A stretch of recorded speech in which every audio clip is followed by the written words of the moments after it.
বিসমিল্লাহির রহমানির রহিম। আসসালামু আলাইকুম ওয়া রাহমাতুল্লাহ। হতে পারে আমরা এই বছরের নয় বরং পিছনের 10 বছরের সবচেয়ে ভয়ঙ্করতম দুর্ঘটনাতে পৌঁছে গিয়েছি। আর এই খবর বলতে অনেক কষ্ট হচ্ছে যে ইরানের প্রেসিডেন্ট ইব্রাহিম রাইসি এই পৃথিবীতে আর নেই। ইন্না লিল্লাহি ওয়া ইন্না ইলাইহি রাজিউন।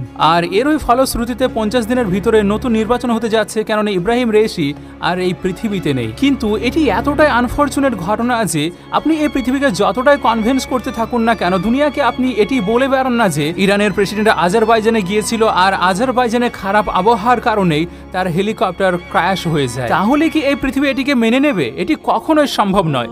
এটি এতটা হৃদয় কাঁপানো দুর্ঘটনা যে এতটা ভয়ঙ্করতম দুর্ঘটনা যা সম্পূর্ণ পৃথিবীকে একেবারে কাঁপিয়ে রেখে দিয়েছে। সর্বপ্রথম এর সম্বন্ধে যে খবর ব্রেক করা হয়েছিল সেটি ইরানের ফিল্ম মেকার করেছিল। আর আপনি এখানে দেখুন ইরানের এই ফিল্ম মেকার কি স্টোরি বানিয়েছে। তিনি বলছেন যে ইব্রাহিম রাইসি শহীদ হয়ে গিয়েছেন। আর সত্যি এটি এতটা আনফরচুনেট ঘটনা যে আপনি এই দৃশ্যটিকে দেখুন। রেস্কিউ টিম দুর্ঘটনার স্থানে পৌঁছাচ্ছে আর সেখান থেকে খবর এটি পাঠাচ্ছে যে তার ক্র্যাশ হয়ে যাওয়া সবকিছু জ্বলে নষ্ট হয়ে গিয়েছে। এটি হয়তো ইরানের তারিখের সবচেয়ে ভয়ঙ্করতম একটি ঘটনা হবে।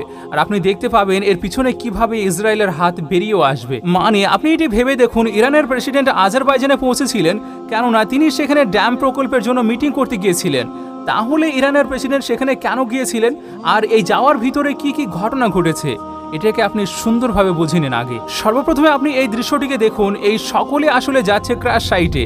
কিছু রিপোর্টের মতে এই আবহাওয়া এতটাই খারাপ যে শুধুমাত্র 5 মিটার পর্যন্ত দেখা যাচ্ছিল। তাহলে এখানে প্রশ্ন এটি উঠে আসে যে যখন আপনি 5 মিটারের বেশি দেখতে পাচ্ছেন না, তাহলে যাকে আপনি নিয়ে যাচ্ছেন সে কি কোনো গলি মহল্লার কোনো ব্যক্তি বা পাড়ার কোনো মরল যে ঠিক আছে যাই হোক যাওয়া যাক? আরে ভাই, যাকে নিয়ে যাচ্ছেন তিনি একটি স্টেটের হেড আর যিনি এই পৃথিবীর সবচেয়ে শক্তিশালী একটি দেশের উপর আক্রমণ করেছেন। কেননা ইব্রাহিম রাইসির আদেশে ইসরায়েলের উপর আক্রমণ হয়েছে। আর সেই আক্রমণের পরই এখন সকলেই জানে যে আজারবাইজানের সঙ্গে ইসরায়েলের ভালো সম্পর্ক।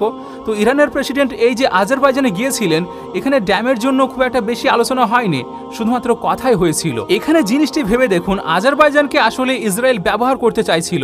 যখন ইসরায়েলের উপর ইরান আক্রমণ করেছিল তখনই ইসরায়েল এটি পরিকল্পনা করে নিয়েছিল যে আজারবাইজানকে কিভাবে ব্যবহার করে আমরা ইরানের উপর আক্রমণ করব। আর ইরানও আজারবাইজানকে ওয়ার্নিং দিয়েও রেখেছিল। কিন্তু আজারবাইজান হলো সেই মুসলিম দেশ যাদের ইসরায়েলের সঙ্গে ভালো সম্পর্ক আছে। ইসরায়েলে যে সমস্ত মিলিটারি কার্গো শিপ থাকে এই আজারবাইজানের মিলিটারি বেস থেকে উড়ে যায় আর সেখান থেকে গিয়ে তারপর তাদের ব্যাসে ল্যান্ড করে। কেননা এখানে ইসরায়েলের কোনো এয়ারবেস নেই, কিন্তু ইসরায়েলের ফোর্স পৃথিবীর সকল জায়গাতে গোপন মিলিটারি বেস রেখে থাকে যেগুলোর জন্য তারা কখনো ঘোষণা করেনি।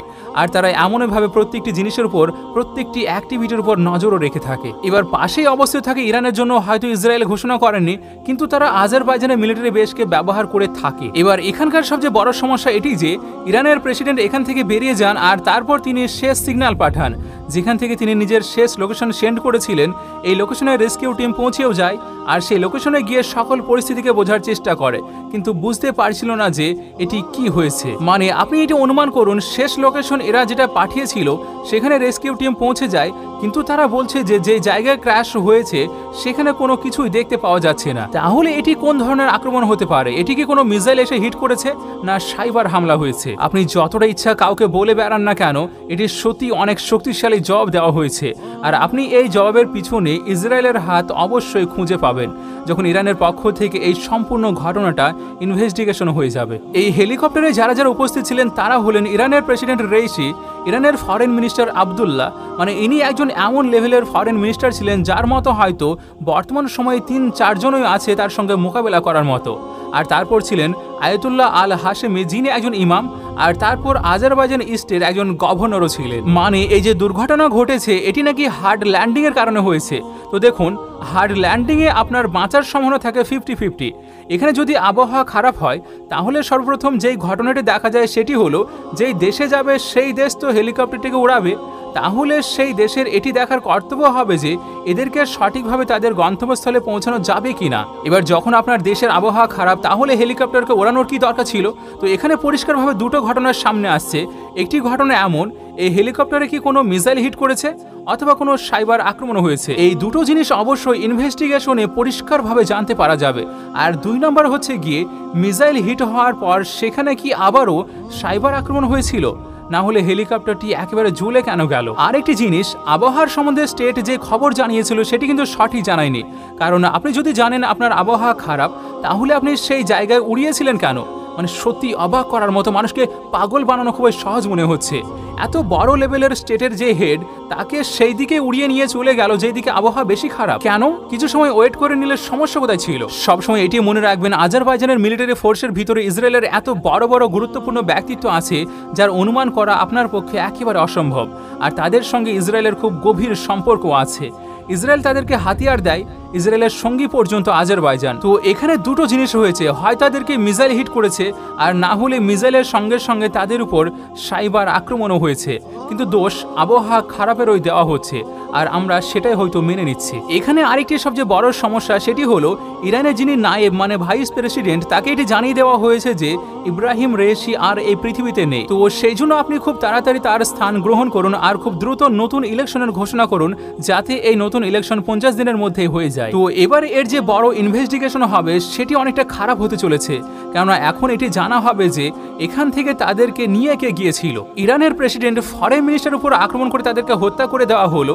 দেশের এত বড় বড় ব্যক্তিত্ব নষ্ট হয়ে যাচ্ছে, তাহলে কেমন ভাবে আপনারা এতটা দুর্বল ভেবে নেবেন? আবহাওয়া যদি খারাপ হয়, তাহলে আপনি সেই দেশের একজন রাষ্ট্রপতিকে নিয়ে যাচ্ছেন যেই রাষ্ট্রপতি বর্তমান পৃথিবীর সবচেয়ে বড় হেডলাইনে আছে। এখন যদি আবহাওয়া খারাপ হয়, তাহলে এই দেশের ওই রাষ্ট্রপতিকে নিয়ে যেতে হবে।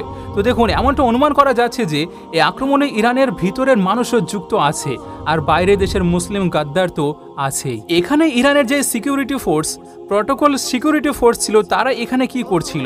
তাহলে আবহাওয়া যে খারাপ সেটি কি আজারবাইজান তাদেরকে জানায়নি? আর আজারবাইজান যদি তাদেরকে ভুল রাস্তায় নিয়ে যায়, তাহলে ইরান কেন জানতে পারলো না? দেখুন, সবকিছু জানতে গেলে মাথা ঘুরে যাবে, কেননা এর আগে আমরা কখনোই এমন অবস্থার সম্মুখীন হয়নি। এত বড় শক্তিশালী দেশের রাষ্ট্রপতির সঙ্গে এতটা সাধারণ সিম্পল ব্যাপার হয়ে গেল। দেখুন, যখন প্রেসিডেন্ট ইব্রাহিম রেইসির আদেশে ইসরায়েলের উপর আক্রমণ করা হয়, তো সেটি প্রকাশ্য না আসলেও ইসরায়েলের কিন্তু ভীষণভাবে ক্ষতি হয়েছিল। আর যার প্রতিশোধ নেওয়ার জন্য ইসরায়েলের F-35 প্রস্তুত হয়ে গিয়েছিল ইরানের উপর আক্রমণ করার জন্য, কিন্তু রাশিয়া সেটিকে হিট করে নিচে নামিয়ে দেয়।